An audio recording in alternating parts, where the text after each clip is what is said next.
আসসালামু আলাইকুম রহমতুল্লাহি ওবরকাতুহ। আশা করি ওনার বেগিং ভালো আছেন, আমি ভালো আছি। আজকে ওনার সামনে একটা খুবই গুরুত্বপূর্ণ বিষয় হতে আসছি।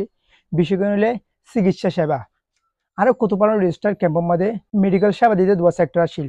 ওগুলি ওপিডি, ওগুলি আইপিডি। ওপিডি হলে আউট পেশেন্ট ডিপার্টমেন্ট, আইপিডি হলে ইন পেশেন্ট ডিপার্টমেন্ট। ওপিডি জিবা সেক্টর আসিল বা চালিত দিলে আইরেসি নামক ওগা এনজিও জিবা তো নাকি বেশি সংখ্যক মানুষের চিকিৎসা সেবা লইত হইতে গেলে 100 মধ্যে 80 জনে ওপিডি চিকিৎসা সেবা লইত।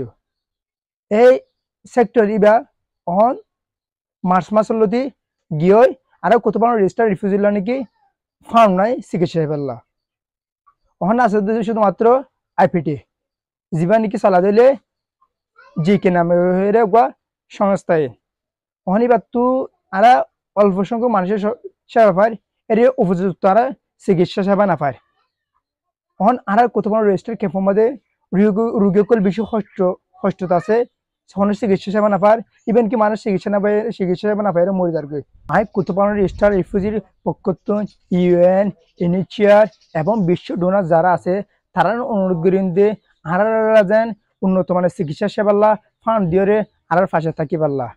আই ব্যাকদিনের হইম দে এই ভিডিও শেয়ার করিবা মানে শেয়ার করুন মানে একান সেবা করুন।